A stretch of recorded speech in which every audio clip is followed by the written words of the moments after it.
friends on the dais and all the distinguished citizens of Bangalore gathered here. We are here to remember a very, very special person. And it is a mark of how special he was that we have such a distinguished gathering here in Bengaluru at such a short notice.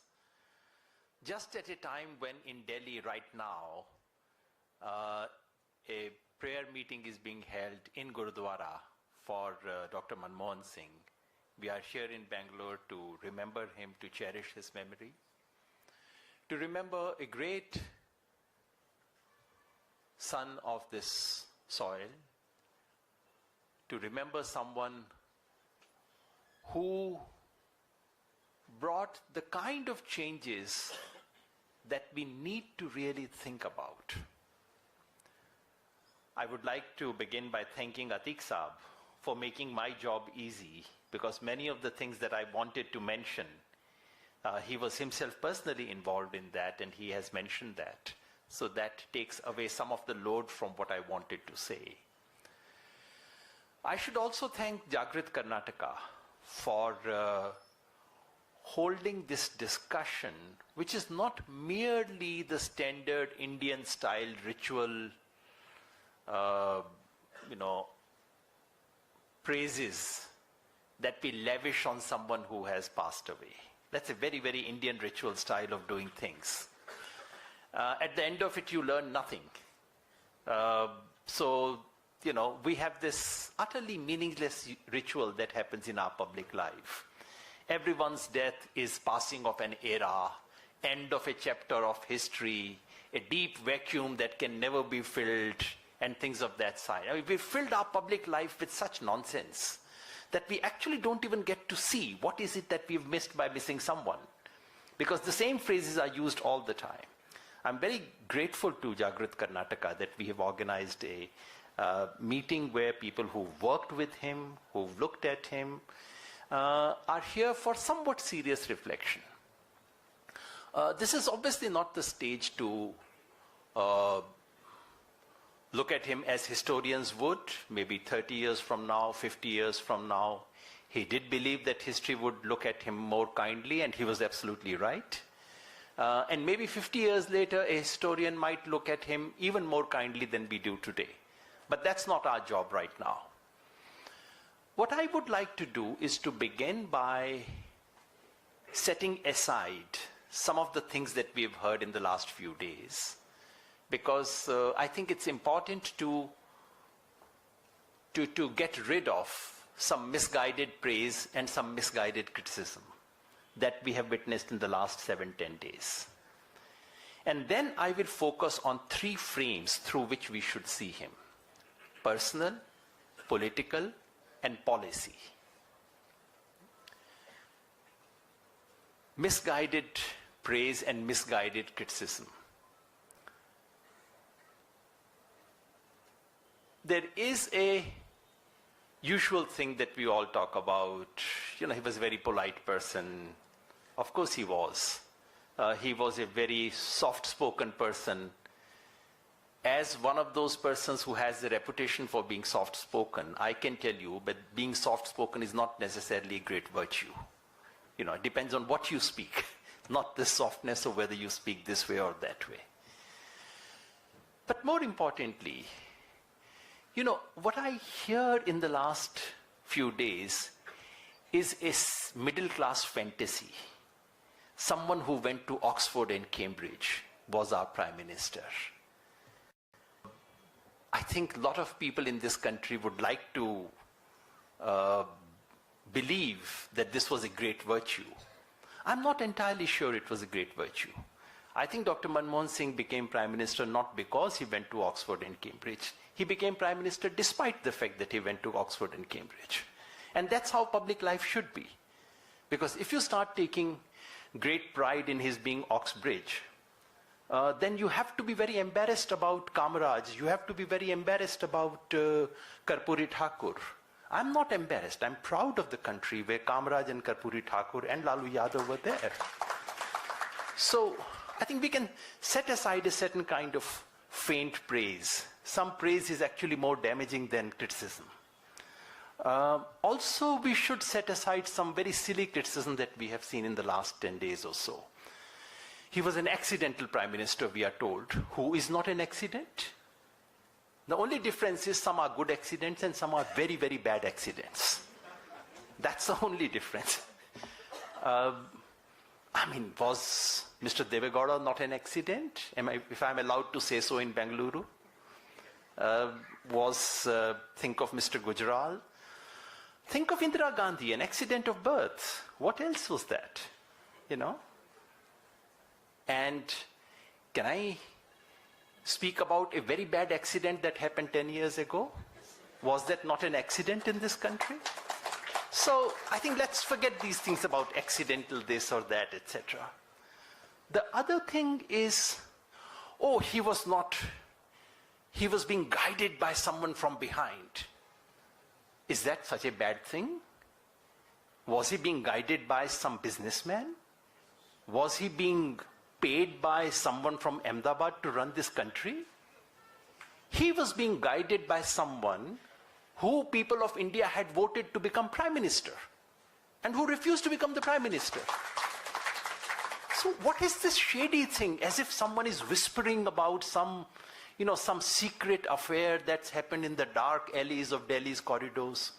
No, sir, this is a straightforward democratic thing. And as he himself said more than once to people, look, you can't have two power centers. Basic decisions are taken by the party, namely by the leader of the party. What's so strange about it? Why are we so embarrassed or scandalized about these things? This is how democracy works. If I'm given a choice between one leader who's not guided by anyone and one leader who is guided by some people, I would prefer the leader who's guided by someone. I sometimes suspect that my leader today is not guided by anyone. I can tell you, you cannot have a decision like demonetization if you are guided by any sane person on this earth.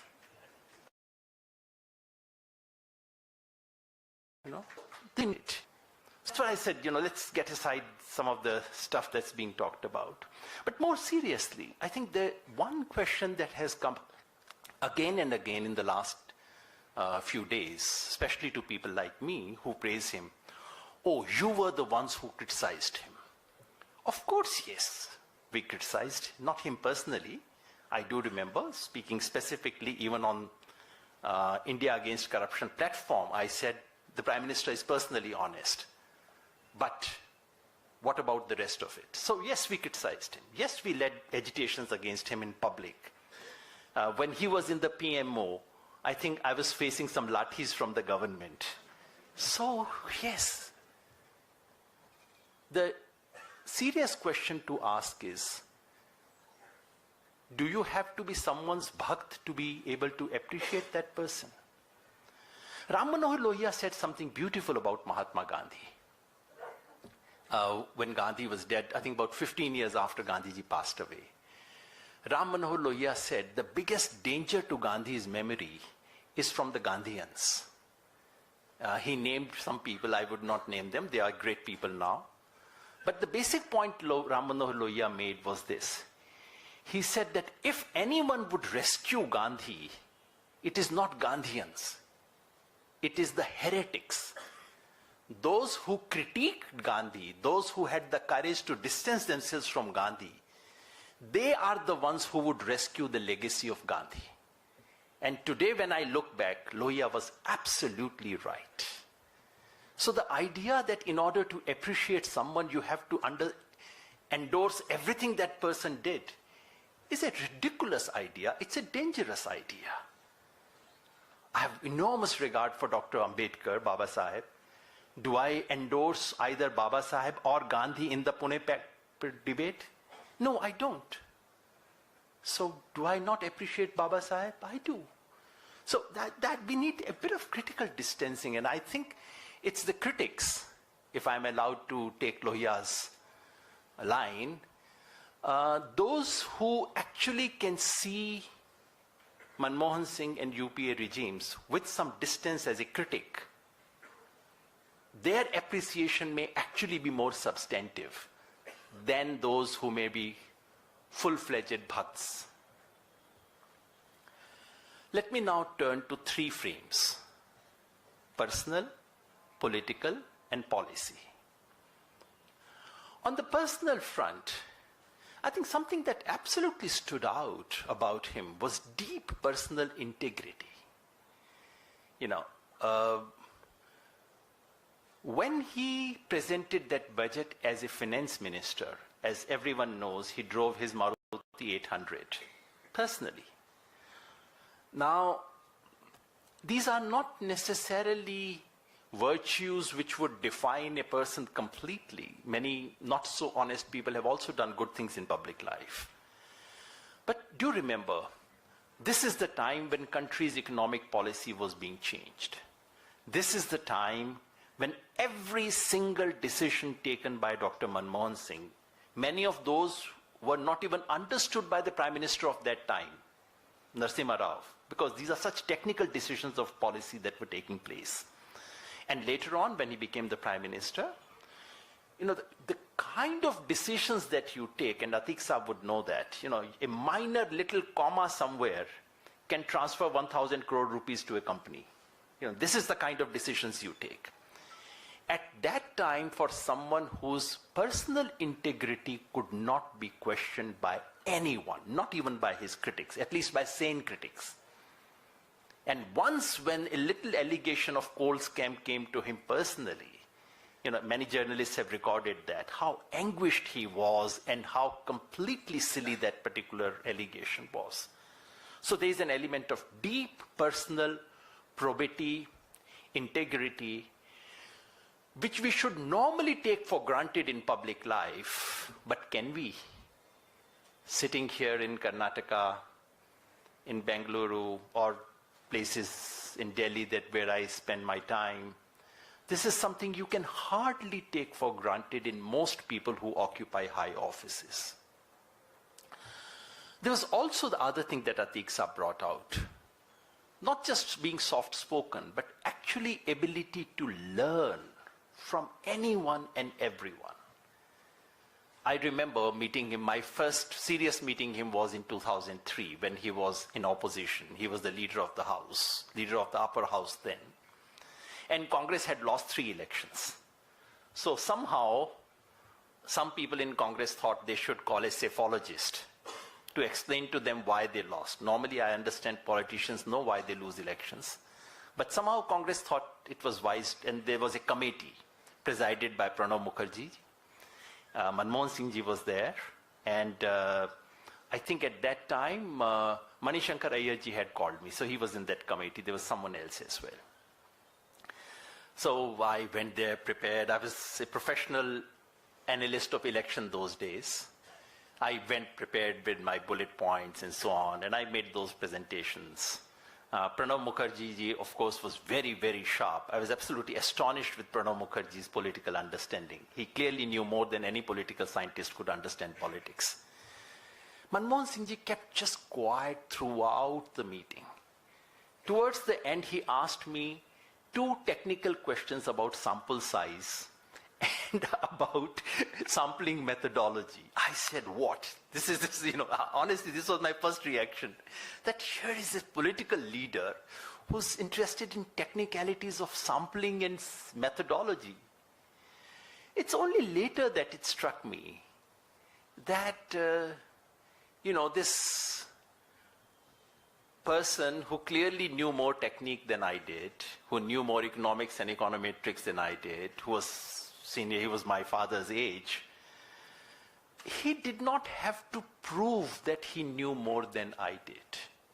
He could just relate to me as if he was my student. This is amazing. Very few, most of us, and that includes people like me, we need to tell within a 10-minute meeting, we need to assert ourselves. We need to tell someone that, look, I know this, I know that, etc. This ability not to impose yourself and just keep learning is very, very unusual. And of course, the sheer humility, which everyone who met him has noticed, getting up to welcome a young bureaucrat, genuine humility, which you find. I suspect that many of Dr. Manmohan Singh's virtues look much bigger today than they looked 10 years ago, thanks to the person who's sitting in the chair after him. Because, suddenly you feel humility is a virtue, not being arrogant is such a nice thing, listening and learning from others is such a wonderful idea, and not being driven by a business house is so rare, etc. But I think there is there's a slot in India's public mind, which I call the Lal Bahadur Shastri slot. We have a special slot in our emotional memory, which is reserved for people of humility, of integrity, of simplicity. President Abdul Kalam also occupies that slot for very many people. In that sense, Manmohan Singh ji, my sense is that the more distance we acquire in history, his name would be taken along with Lal Bahadur Shastri. And that category of Indian public life. Indian public tolerates corruption. It tolerates a lot of corruption, more than it should. But it does reserve a very, very special place for people who are not. And Manmohan Singh ji occupied that space. His personality reminds us of something that's very rapidly fading away from our public life. That's the personal. On political, I would say only two things.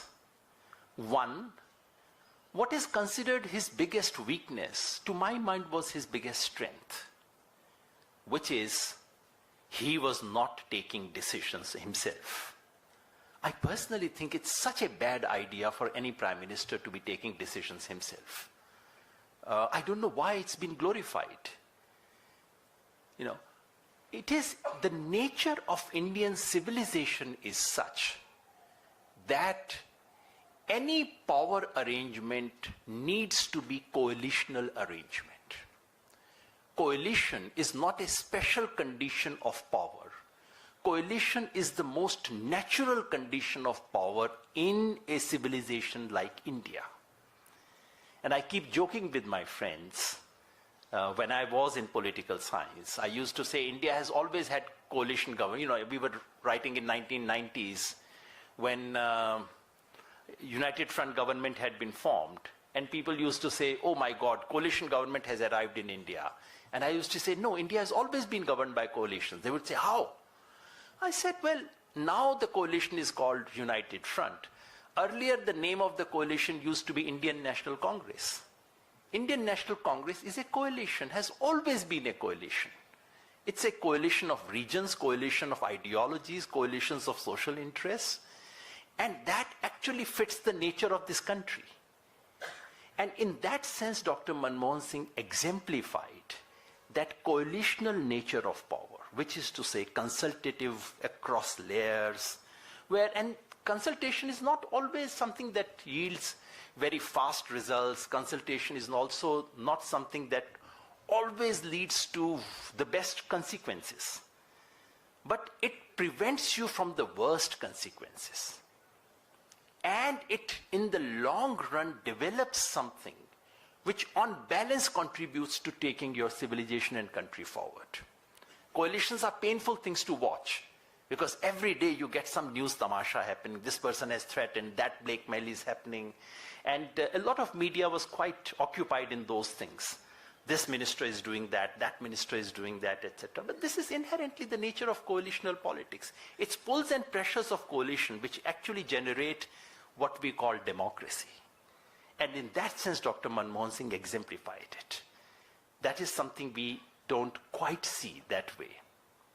And second is something that has been mentioned again and again by many people, his respect for dissent, for differences, for opposition, which has, of course, once again been so put in sharp focus because of the regime that has come thereafter. as someone who opposed him, I can tell you, I met him when he was not a PM, which I've mentioned to you. I met him when he was PM. After that, I opposed him on streets. I was involved in an agitation targeting his government. And I met him after that. I can tell you, it did not make one difference to the affection that he had towards people like me. He had a very Punjabi accent. Oxbridge, all right, but his accent was very Punjabi. So he would not, like Bengalis do not call me Yogendra, Bengalis call me Jogendro. And the Punjabi pronunciation of my name is Juginder. So he would just very softly and with such affection, when I met him a couple of years after, he was not the prime minister, and obviously anyone could have blamed people like me. You were the people who were responsible for bringing my government down. Nothing of that sort. Not one iota of unease, anger, angst, complaint. He just wanted to know from me, how do we take this country forward now? Because Modi government had unleashed some of its plans, and he was very anguished about it. He was not the Congress leader. He was not in contention anymore. He was just a concerned citizen who wanted to learn from his opponents about how to take this country forward. That's so completely rare. And this acceptance of divergence of opinion, as some people have reminded, Jawaharlal Nehru Students' Union took a decision to oppose the Prime Minister when he would come to JNU. Or something of that kind. There was a decision because Omar Khalid has written about it. And the Vice Chancellor, of course, thought this was going to be a very bad thing, so the Vice Chancellor decided to take action against students. And a message went from the PMO to say, don't take action against students. It's perfectly all right for them to wish to oppose the Prime Minister. Now, this is the essence of democracy. That is what we should remember him politically for. Finally, on the policy front, I think you mentioned that in your introduction. The fact is that people like us, that probably many who are present here, we were all initiated into politics on an opposition of LPG. I can tell you about myself. In the 90s, when we were entering politics, the one thing that we learned was that LPG was the biggest disaster that happened to this country. Mr. Manmohan Singh is personally responsible for that disaster. This is how we were taught. And although none of us questioned his personal integrity, because that was really beyond reproach, but many of us did believe that liberalization, privatization, and globalization, which we all clubbed together in one single package, we thought this policy took India, this was a U-turn in India's policy, and it would be a disaster for India. I know most of my friends continue to believe so.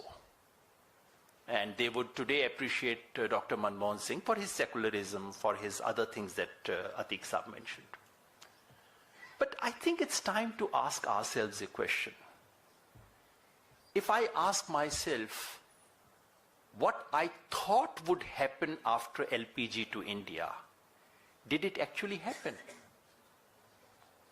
I was taught by my respected ideologues, all of us who belong to different shades of the left, we were all taught that India was headed for a complete disaster.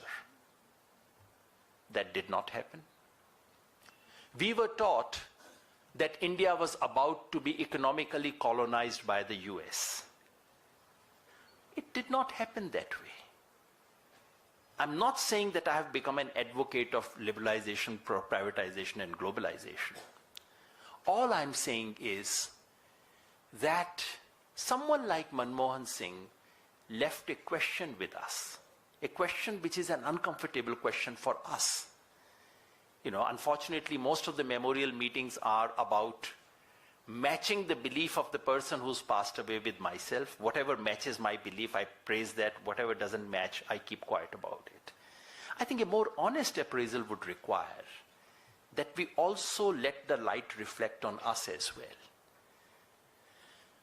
If you look at the speech given by Dr. Manmohan Singh in 1991, he does not say that privatization was something that should have happened 50 years ago and it has been delayed. No. He says, now we have reached a point where I think India can take on global competition. It's a very different argument from the argument of a this doctrine of free market fundamentalism. What I'm trying to say is, Manmohan Singh was not a free market fundamentalist. As Atiq Saab's story about agriculture and agricultural loan waiver shows, any free market fundamentalist would have opposed it. He did not. So what he offered to us was a different version of capitalism. I must confess, I used to joke about it. One must be honest in these meetings, in appraisals and so on. I used to say, well, we have an option between capitalism and capitalism with 20% discount. So this is capitalism with 20% discount. Now that I reflect on my own jokes and think about it, 2 or 3 things strike me. Number one, 20% discount is not a small thing. It's a matter of life and death for maybe 20% population of this country. Things like Narega, things like RTE, things like loan waiver for the farmers. And yes, Atiq Saab mentioned something which most people don't remember. The MSP for farmers was raised on a quantum during that period, which India has never seen before or after. Notwithstanding any claims that are being made later, because I look at these statistics, the MSP rise, especially what happened during 2008, 9 and 10, and I should like to believe that he had some hand in it, during the kind of raise that happened at that point is absolutely unprecedented in the history of Indian agriculture. And the agricultural growth that took place from 2004 to 2013 is also unprecedented in the history of Indian agriculture. So in a sense, Dr. Manmohan Singh's policies invite us to think afresh, because we operated with a simple binary of capitalist and socialist. What we probably did not see were various shades of capitalism and the range of political possibilities that each shade offered. What he did, and the number of schemes that Atiq Saab has mentioned, this was an attempt to reinstitute Nehruvian nation building in a new context. IITs, IIMs, and public education.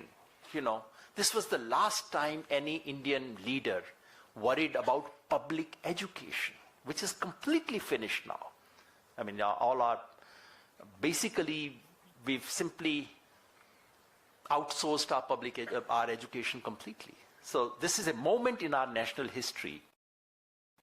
People I did over this country actually worried and thought about public education and thought this was priority. So it offers us a different, there are 3 things here, I'll just mention that and then stop. One, Manmohan Singh's policies demonstrated that you could have capitalism which is not crony capitalism. A capitalist economic policy which is not being done in the interest of one business house or another business house, which is not, there were charges of corruption, and there were serious charges of corruption. I would not stand on this stage today and forget all that. But the overall frame of economic policies was not being driven to benefit one house or the other, the manner in which it's happening today. Number 2, while the focus was on growth, a safety net was being provided all the time with one scheme or the other. Manrega being one classic example of a safety net. The country and the world forgets today that the free food for 80 crore people is not Mr. Modi's invention. That is actually NFSA, is Congress government's scheme. Although the country today remembers it as Mr. Modi's scheme. So social nets were being provided, number two. And the third thing is that this economic policy unleashed entrepreneurial spirit, which we, the socialists and leftists, have very seriously underestimated and undervalued. I keep joking with my friends like Dr. Vasu that all of us socialists want to be ministers of expenditure. We don't want to be finance ministers. We want some Manmohan Singh to earn the money for us, and then we want to tell him where to spend that money. I think it's so people like Dr. Manmohan Singh actually remind us that the economic policy issues that he framed for this country are issues where a simple and lazy criticism will not do. I'm still not a convert to that policy. But he, and I would say among the proponents of liberalization, only he, because he practiced it in a way which was clean, which was humane. He leaves us with a question which is not a personal question, a question which is not just a technical economics question, a question which is about the future of our country. And it is in the nature of great leaders and great minds that not only do they guide us, not only do they answer many things for us, they also leave us with some very big questions. I remember Dr. Manmohan Singh and pay my sincere condolences to his memory, to his family, to everyone. Thank you.